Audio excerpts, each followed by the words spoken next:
To another Couch Candy. I am your host, Jen Candy. For those of you who don't know me, which is, I don't think anyone, I think everyone knows me. My daddy was the late, great John Candy, who is no stranger here to Second City. Now, tonight's guest, I am very excited. He's a very talented Second City alumni. He was in the Police Academy films 2, 3, 4, 5, and 6. Yes, there were that many Police Academy films, along with other great films and television shows. He also wrote and directed and starred in a great film called All Stars that's out on Amazon right now that you can take a look at. Now, before I bring out Lance, I want you to take a look at this revealing clip. Damn it.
Thanks very much. I know. That's the one to start with. It is the one to start with. Just bear it all right there. Yeah. Well, thank you so much for coming out. Oh, thank you for having me. Now, I'm thrilled to be here. I'm so excited to have you here. Oh, it's okay. Just get comfy. You can move the pillow, do whatever you like. Oh, good. Thank you. You don't have to use it. I like to prop myself up. But I ask all my guests what their favorite candy is, and you said? Well, I actually gave you 3. Yes. And you found them all. I found them all. I said my very favorites are the fruit slices. Yes. And you get those at Ralph's. Yes. They're absolutely excellent. And then I said mounds because I was afraid you needed something that was individually wrapped. So anybody who takes the fruit slices, they've been touched by fingers, I'm sure. I washed my hands when I prepackaged them. And then the mounds I thought were kind of pedestrian because when I thought about it, it's really my go-to Halloween candy. Yeah. But recently my daughter brought home these, what are they called? Not mango. The mango, yeah, the ginger snap things that are really, really good. Chimes. And those are hard to find. They are. But if you can find them, they're zippy. That's why I love. They are zippy. I had one. They're tangy. They are tangy. I do like it, but you can find them on Amazon. Well, Oh. thank you so much for coming out. Oh, Now, the connection that we have is you knew my dad, but not. You both were Second City, but you weren't specifically in a show together or projects together, but you had mutual friends. And so how is it that you actually met my dad? Well, it's funny. I mean, of course, when I was at Second City, when I was in the resident company, we had a TV backstage in the green room, and we would watch SCTV, and they were all our heroes. Yeah. And we wanted to be like that, be them. And, you know, your dad was just so funny and so great. And then I came out here, and I remember we were living in Santa Monica, and one day I was driving down Montana, and I saw your dad in front of me, in a car in front of me. And we got to a stop sign. I was so excited. I jumped out of the car and ran up and knocked on the window. And you know, I can only imagine what would happen today if somebody did that. Right. But and I just started babbling. John, my name's Lance Kinsey. I'm from I went to Second City too. I was at Second City. And he was so sweet to this lunatic banging on his car door. He put his window down and we talked for a little while. And I just remember him being such a nice guy. And then I had the opportunity also, our very good friend, Tino Insana, hired me to write, somehow hired me. He wrote on a show called Camp Candy. Camp Candy, which was my dad's cartoon show. It was an animated show, but at the beginning and the end of the show, there were live action wraparounds. Yes. And Tino brought me in to write the live action wraparounds. And I was just so excited that I got to write words that John Candy would say. And I suspect he probably took my live action words and made them far better and improvised all over it. And but it was just a big thrill to write for him. Wow, that's amazing. And I don't think I realized that you were a creative consultant on Camp Candy and that you wrote the wraparounds, because I remember being a kid and we shot all those wraparounds on our farm up in Toronto. And my brother and myself and our neighbor Aaron were the kids in the background. Oh my so there was goodness. I remember one night we were there and we were way in the background and we were roasting marshmallows and we thought we're gonna roast marshmallows. It was like a 6-hour night, and by the end of the night, we were so sick to our stomachs. So I don't know if you wrote the kids had to be eating marshmallows, so I don't know who to blame for that one. But thank you. It was a great experience, and I have those memories forever. So I think that's amazing. It was a great show, and I loved it. It was really funny. Okay, so let's back up a little bit. Okay. Now, what was it as a kid that made you want to be an actor? Well, I grew up in Cleveland, Ohio, and there weren't a lot of entertainment people in Cleveland, so you didn't didn't tell anybody you wanted to be an actor when you were a kid. Okay. But I figured out early that I auditioned for a play that was an adult play at the community theater, and I was cast in that, and I remember loving that, and I thought, geez, this is cool. And then I did it through high school. And when I went to college, I thought, well, if I really want to be an actor, I better get serious at study. So I majored in drama. And you went to Vanderbilt. Vanderbilt. Which was a great drama Great school. It wasn't, Well, it wasn't Northwestern, but it was a great drama department. It was a much smaller department. It wasn't nationally renowned, but it was a great place for me to be because it was smaller and you could find your place probably more quickly than than competing with everybody who was coming to Northwestern. I don't know, but now Vanderbilt was in the drama department. How did you find improv? Like, where did improv come into play there? Well, I didn't. It didn't really there. I mean, I studied like the class. We did Shakespeare and Ibsen, and then I had the idea that let's do Godspell. Oh. And because everyone did Godspell. Everyone loved Godspell. I didn't know everybody did it, but I wanted to be special and do it. Sorry, didn't mean to take your star away. I pitched it to the acting teacher and the head of the department, and my thing was the people in it are like us. I mean, finally, I'm not going to play Gregor's Verley in The Wild Duck and have to put shoe polish in my hair. These are, they were Carnegie Mellon students, and we're students. Let us do this. So he went out and got the rights. I guess everybody could get the rights. Sorry. And I thought it was magic. It's just what I heard. Could be all lies. And we did Godspell, and there was a little improvisation in that, although that was scripted. But then I remember after that I went to Actors Theater. After I got out of college, I apprenticed at Actors Theater for a year. And after that, I'd been watching, of course, everybody watched Johnny Carson, and I would see people on Johnny Carson who I thought were great. They were funny and sharp and had a spark about them. And I didn't know what that was, but I started kind of hearing several of them mention Second City as they talked to Johnny. So I put that together and went, there must be something there. And I went to New York for a while and just got killed in New York.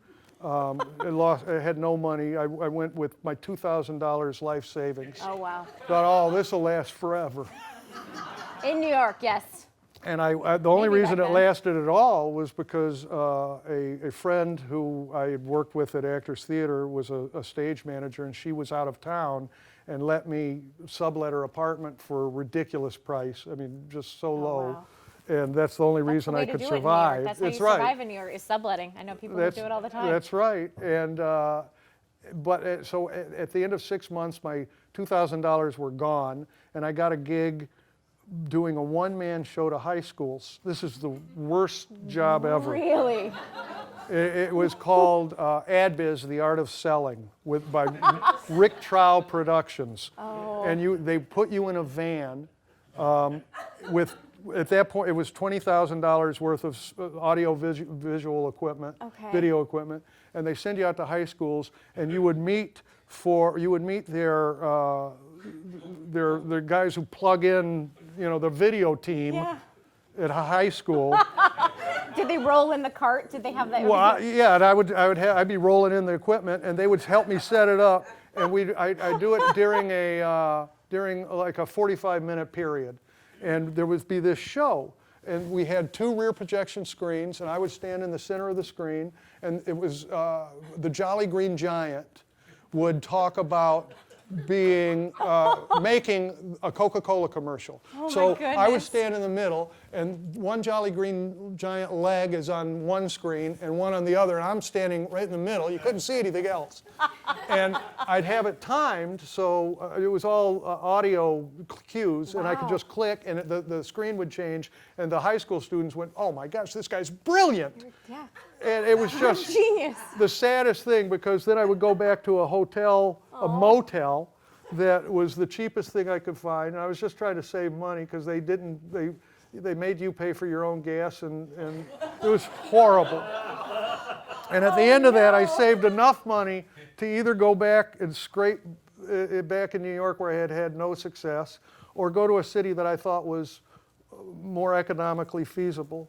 And I'd always heard about Second City, so I went to Chicago. You went to And Chicago. and And that's how you found your way. That's how I found my way. Way to Second City. Yeah. Oh my! And what was your audition like? Well, I auditioned for Dell. Okay. Still close. I started taking the workshops. Okay. And I only took them like 2 weeks before I was asked to come in and audition. But the first workshop, Dell is standing at the front of the stage, and we're a new workshop, so we're going, oh, this is the brilliant guy. We heard so much about him. And he's standing up there, and he is brilliant. And he's talking and going, I'm going to count to 3. And we're like, okay. And he goes, 1, 2, 3. And then he pitches over off the stage and comes crashing down into the chairs and tables among us. And he gets up and he goes, you were supposed to catch me. Well, we didn't know that. He never told us that. So that was our introduction to Dell. But then he asked me to come in and audition, and we did a 5 through the door. Okay. So that's where you come in and you do 5 different characters, and you walk out the door and you come right back in as a different character. And they'd set up like somebody was sitting there as the information person at Marshall Fields, Okay. I think. So I came in, and the only one I remember was I came in on roller skates. And I skated up to the information booth, and I said, I think I've lost my roller skate key. I can't get these off. And then I go back and try to skate back out, and I have this epiphany. This was going to be fantastic. And I flung my legs out from under me and crashed back and slammed my head on the stage. Oh no! Almost knocked myself out. And because I thought, well, that'll sell it. Go big or go home. And he said, he came up to me after that and said, Lance Kinsey, that's a name I will never forget. So that was my audition. Oh my gosh! And how long were you at Second City for? Well, I was there for 5 years. I did the touring company for 2 years, Okay. and then the resident company for 3 years. And then who were you in the resident company with? I was there with Jim Belushi, I can't. I have a photo. I do have that photo. Is that from the resident company? No, that was a company out here. We did a show never out mind here. Well, it was right after everybody had left the company. I think I was still in the company and was asked to come out here and do that show. Okay. It was a best of show, and we did wow. it at the Huntington Hartford, or the okay. James Doolittle Yes. Theater, and that was a fantastic company. And I remember we would, after the show, we would hang out at this big mansion in the Hollywood Hills. Hollywood Hills. And I can remember standing up on a balcony with George. And George came over and he looked out over the hills, and we're standing on the balcony, and he goes, "Someday this will all be ours." Well, some of it's George's. Some of it's yours. Everyone got their piece. Yeah, I guess. But that was a great time. But anyway, in my company, I understudied like George and Timmy. Okay. And when Timmy went to Timmy Kazurinsky, Kazurinsky. when he went to Saturday Night Live, I replaced him in the company. Okay. George was already gone. My company was Jim and Bruce Jarko, Yes. Danny Breen, Mary Gross, Megan Fay. And then it changed. Cap came in. I think he replaced Jarko. You know, Everyone changed, kind of yeah. shifts and goes around, which is Yeah. amazing. I actually I did find this amazing headshot of yours, which I think was from Second City. Oh. Wow, I don't know where you found that. I'd love to thank Second City Archives for that. Oh. Also, I want to say that you looked like the last Bachelor, Nick Vale. Oh! Oh, I love that show. Bring the connection together. That's all courtesy of Second City. Oh, my Sorry, I goodness. didn't mean to bring that. No, that that's up, okay, but yeah. it's, I was rocking that beard, wasn't I? that was an amazing beard. It's just the whole ensemble was fantastic. Was that for Second City or was that just No, you? actually, that was a serious headshot pre-Second City. I had this big beard in college, and that kind of looked like when we did Godspell, I did Judas, and I grew this beard for Judas, because Judas should have a beard, right? I don't know, but and then I did it later. I did Godspell twice. You loved it that much. Because it was tough to do. It's tough to do. Not everybody You did it. can't. It's not easily accessible. And the second at all. time I played Jesus, and we did it at we did it at a dinner theater. A dinner theater. Let me tell you, dinner theater is way more prestigious than Broadway. If you get a chance to do one or the other, you want to do dinner theater. You always want to do dinner theater. Because they serve dinner. Of course, it's a meal and a show. And there is nothing like hearing a voice from the audience cry out at some point for their waitress during the crucifixion scene, "I need a drink!" It's great. It's really wonderful. Was that like one of the worst experiences? Well, besides, I guess, going to high schools, you were saying your worst experience? Well, I met some great people there, though. A buddy of mine who was in my movie, John Goodman, was one of my disciples. Was he?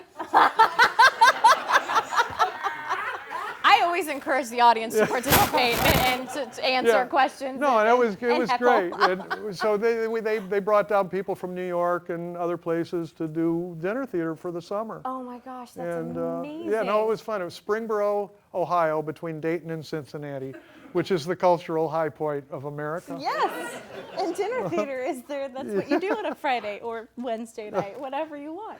Now, you were at Second City for about you said 5 years. 5 years, And yeah. then what made you leave and where did you go next? Well, we did the show out here. Did I say Mary Gross was in you our did company? say Mary, yes. Okay, Yes, good. you did. Good. Okay, good. We acknowledge Mary. Well, I did the show. I came out to do the show out here, and when I went back after that, and I was really ready to leave the company,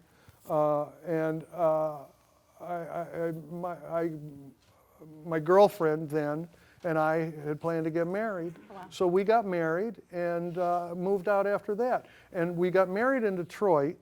We got married on Monday, so the theater was dark, so everybody could come up, so Well, the that's what you cast do. could come up. And Bernie Solins, who was the owner of Second City Yes. then, drove everybody up in a limo, and he wore a little hat. Oh, Didn't he, Mike? Didn't he wear a hat? Yeah, but Drive is the one award though. They feared for their lives. but Bernie driving. We're not too sure he about brought that everybody. Everybody came up, and it was fantastic. It was the best wedding I've ever been to. one. Oh, that's amazing. It was, and it was mine. And it was yours. I That's know. good. It's supposed to be the best wedding that you've ever been to, you should say. So you were in Los Angeles, and then you had a character Proctor that was introduced into the Police Academy Yeah. franchise, and you were introduced in the second film. What was that like, kind of coming in the second film and having It was a new character and fleshing that out? right. I'd actually auditioned for the first movie, and I Did didn't you get really? it. Okay. I auditioned for Fackler, which is the guy who he was always having accidents, and I didn't get that. Bruce Mahler got it, and I thought, well, that's it, I'm done. And they called me back for the second one, and they had this character Proctor, and it wasn't a very big character at all. It was the supercilious sidekick to Mauser, who was the captain of the precinct. And I did that, and it was pretty well received. And who knew that they were going to do another one? Right. I mean, 2 was, we were going, wow, that's They're great. doing 2 and then 3. Then Okay. They did 3, and my character came back, and it kept growing in each one. They fleshed it out more. It was really all me. I fleshed it out. Of course, that's Yeah, no. right? You say, "Oh no, we all fleshed it out. It was Yeah. great. We worked No, long hours on it." the writers kept, kind of expanding it, and Well, you had a big role, like your character. by the end of it, yeah. it was a big role. I would say like one of my favorite parts in all of those Oh, well, in all of those movies. you have to say that. I don't you? do. No, and I would say my brother and I would reenact a lot of the stuff that you did. And when I was rewatching, I was like, "Oh my gosh, we used to do that, and we did that, and we did this, and then we did that."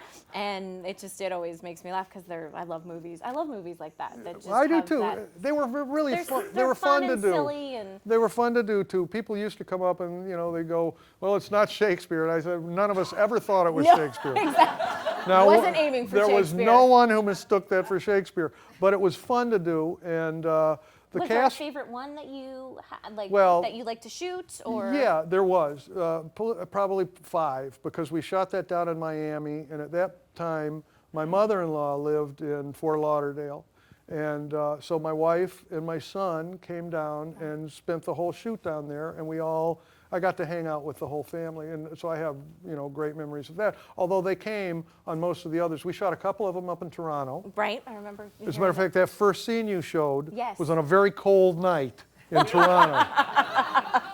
And what I remember about the cold is I was barefoot.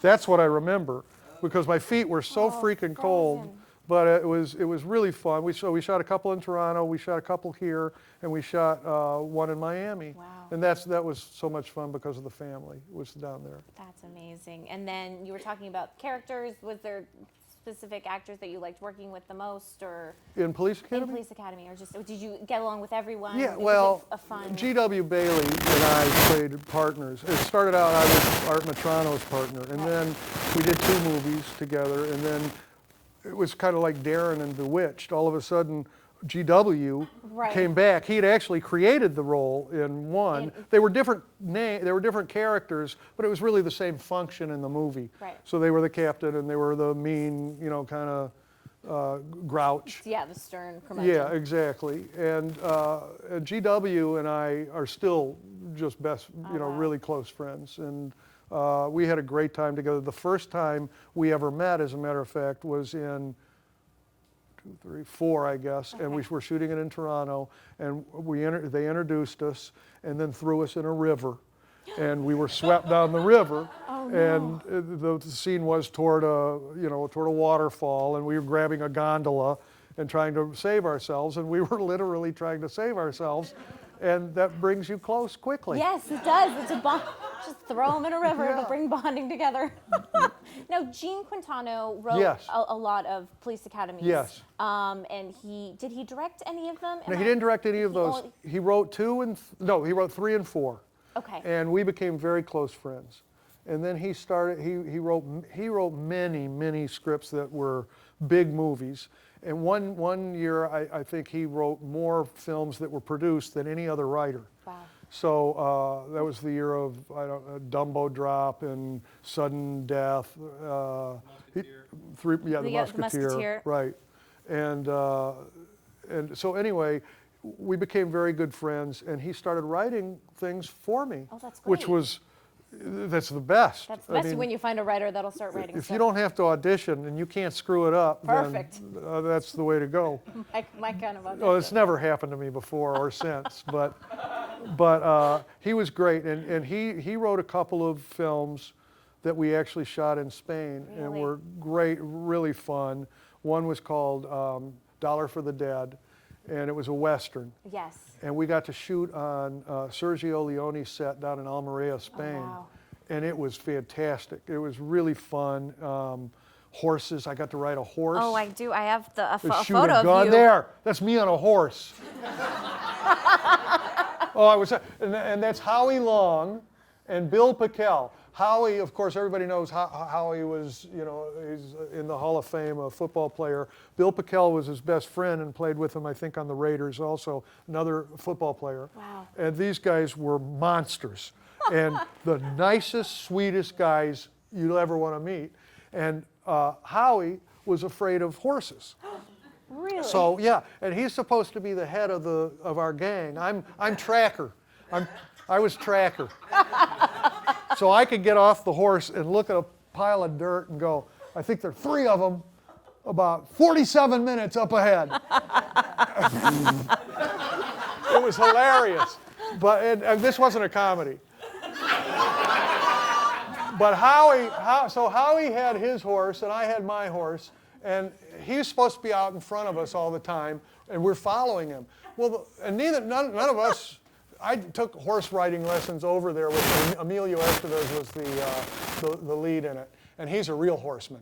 So I went out with a guy teaching me, and Emilio's out there riding too, just doing figure 8s and the horses doing backflips. Well, young guns and Young guns, yeah. And so he was all over the place. They taught me how to hang on to the horn. And so Howie's supposed to be out in front of us, and all I can hear him doing with his horse is going, whoa, whoa, whoa. And my horse wants to go. And because horses, I guess they're like, alpha dogs. They all want to be out in front. So my horse is pushing past Howie. Now I am pulling with everything I got to stay behind our leader who's going, whoa, whoa. So that's Howie Long. Oh, I love it. But don't tell him I said that. I won't say a thing. He's a big guy. We won't tell him it's recorded either. Oh, good. Thank you. You're welcome. We can always edit it out. But I think that's amazing. And then another film that Gene Quintana wrote that you were in, which is another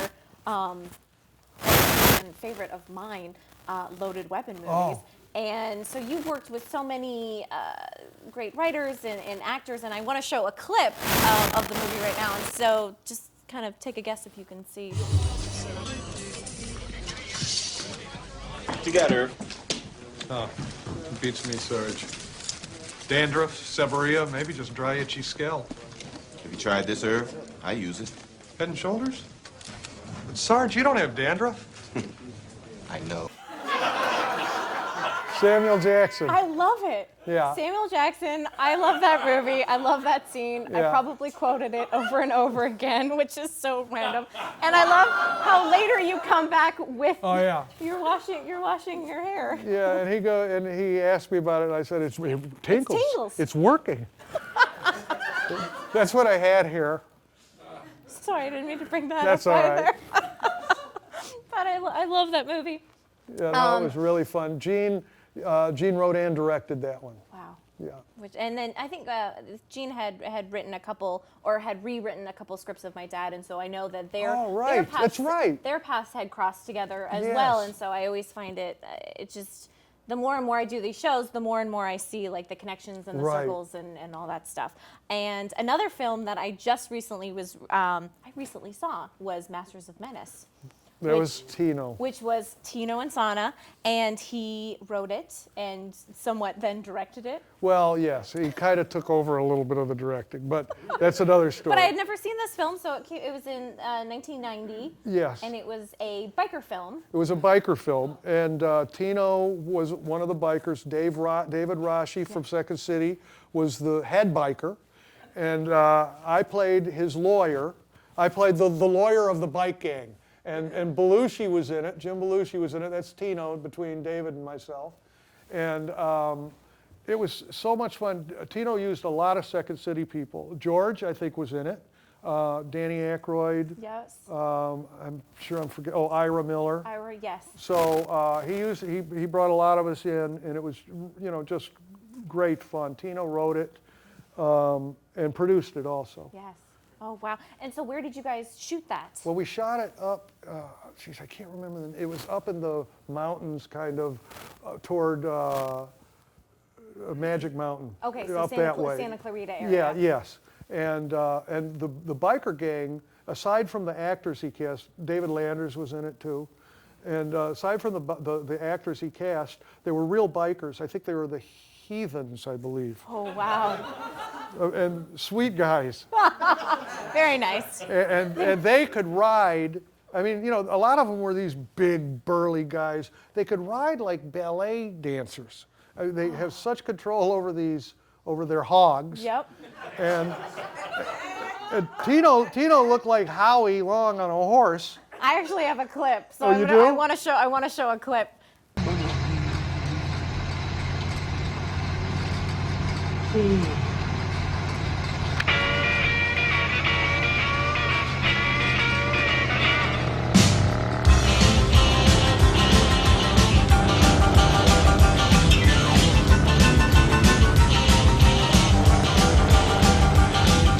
Pretend you mean it's a lie. Wild like a tiger cat. Did love to me so good last night. I almost had a heart attack. I got lucky last night. I got lucky last night. Played a little game and I got lucky last night. Pretend you mean it even. Where to party with those? Something like a Georgia mule. Did love to me so good last night. You had me on private school. Got lucky last night. What? I'm doing what I can last night. Thank you for your concern. What the heck are those guys doing? They're gonna get themselves killed. Is this a typical weekend for you guys? Nah, we usually party real hard. Okay, now get away from the truck. Here's the beer, boy. Yeah. And your I forgot to your mention my dad of was in course. that. It was a little surprise I wanted to share for you guys afterwards. Oh, that's which great. I had never seen the movie before, and I found it and I watched it, and it's hysterical. Yeah. It's a fun really a fun film. There, So you're so badass. I was the mouth. If you had any idea. Yeah, I was the mouthpiece of the group, of their lawyer, a very ineffectual lawyer.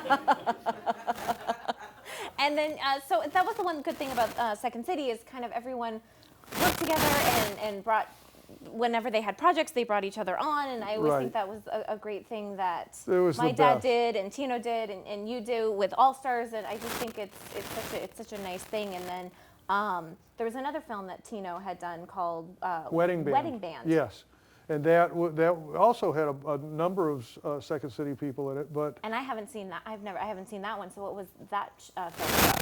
well, it was about a wedding band. William Katt was like the leader of the band, the Greatest American Hero, the guy who played the Greatest American Hero. And Pauly Shore is on the bottom, and David Bowie and myself. And we had to play tunes and act like we could play. I don't think anybody really played something. David Bowie might have played drums, but they put me on keyboards to hide me, and I just beat something. But I remember we played. They had a Squeeze song that we played, and it was really fun to do. And I remember a lot of it was shot at night Oh, wow. because it was wedding band stuff. Yep. But it was a blast. You know, again, it was anytime Tino would call, you'd go, oh, this is going to be a fun time. Yeah. You know, and it was. And it was, and it always was. And I know that's why my dad liked working with him and working with everyone, because it's just you want to surround yourself with people that you have fun with, and you can you can improvise with, and they can finish your sentences and read your minds and know your humor and know your weaknesses and know when they can kind of like push you and give you a hard time and all that stuff, which I think is really great. And so most recently you produced and wrote and directed a wonderful film called All Stars. Thank you. I did, and this was one that you know, is kind of in the Tino vein of wanting to put your friends together. And I remember, I mean, I worked on this for a long time. The hardest thing was finding the financing. Really? And it took almost 5 years to get the financing together. And I can remember, I think it was at the Second City 50th, I think I remember talking to Mike about it. And because there were a few people that I knew that I actually wrote roles for. And Mike Haggerty was one, Fred Willard was one. And so I told them about it early and said, listen, I don't know if it'll ever happen, but if it does, I hope you'll be available. And I remember Fred, I think it was like 2011, and I said, Fred, you know, I hope you're available. And he goes, well, I'm completely booked this year, but 2012 is open.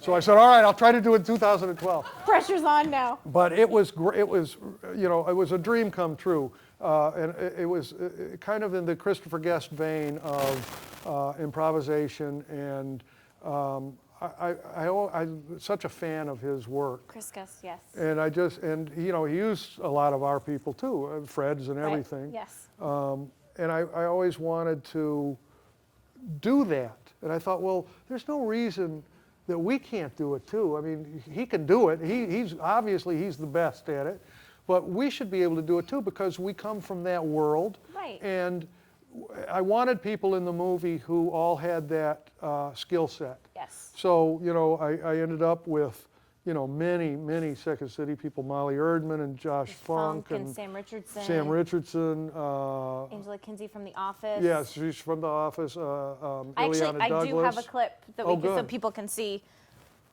Have to throw like a girl. Play ball. You're not here. Go away. Catch, I can throw balls at her all day long. You know, these girls just mean so damn much to me. The youngest age groups have the most out-of-control parents. Get her out of there! Every call is life or death. Oh! And every parent knows more than every coach and every umpire. I told you, I gave you the numbers. I gotta say, if I'm being honest, I disagree with most every decision With just you made everything you out did. there. You're a big league jerk. I'd like to coach a team of kids whose parents are all dead. I remember when you used to say, we're not in it to win it, we're in it to fun it. Remember that saying? Yeah, well, that was stupid. First of all, rounders are scary. Secondly, is getting a hit really that big of a deal? Is it that freaking important? I love that movie. Oh, I'm so glad. I saw it. Thank It you. was great. It was so much fun. Thank you. And working, what was it like improvising with young kids and Well, Second City alumni? Yeah, the kids were all, none of them were actors. They were all softball players because I knew it was more important that they know how to play softball than it was to act. Because I didn't have time to teach them to play softball. So they were all little softball players, and it's really my life. My daughter, when she was little, started playing softball on the minis and played all the way through rec ball and then on club ball and then college. And so I had coached her all through rec ball, and I knew if you put any 12 little girls together, you've got 12 ridiculous little personalities bouncing off each other. Yeah. So I knew that wasn't going to be a problem. You know, they would definitely have a great personality. And they were great. They were all great. the girls had like their own little personality. It reminded me I never played fast pitch. I played soccer, and like that team was my soccer team. Like It's the same thing. We had the red jerseys, and we were Right. a hot mess. But It's it the was same thing. That's right. And the movie is really much more about the adults than the kids anyway. It's about, the ridiculous behavior of youth sports parents. It is crazy, because then it also reminded me of my brother when he played t-ball and Right. softball, and just the parents there were always Right. Well, it's not even sports. It could be chess. That is, the parents on a chess team, don't move the rook. It could be whatever the activity is. They're living vicariously through their kids, That's and they're exactly taking right. it so seriously, and they just want to. That's right. They just want to do the next thing. Yeah. So what is your next big dream project that you? I don't know. I have another script that would like to direct, and it's all about financing. It's just the hardest thing in the world.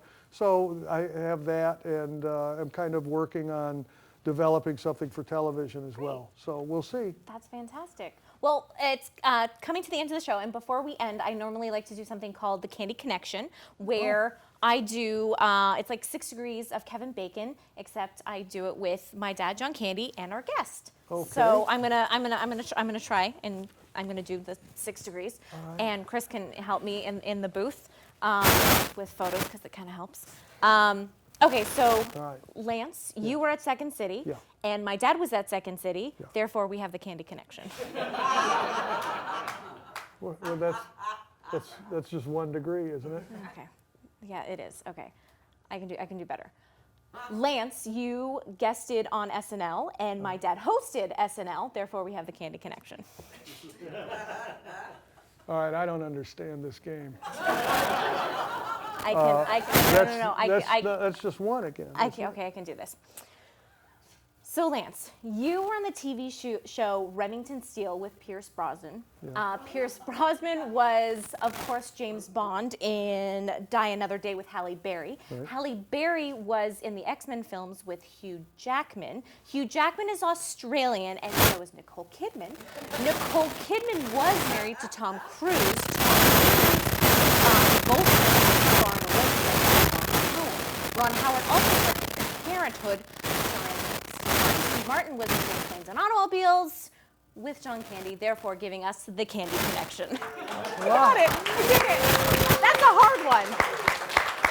I like to go really, really far. I want to say thank you so much for coming out onto the show and being here. And I've always loved your work. And we have so many mutual friends that I feel like I've known you longer than I've actually really known you. And it just did mean being in the book. Well, thank you for having me. One question. You told me you kind of assured me that this would be the best one ever. It would. Did. Best one ever in June 2017. Okay.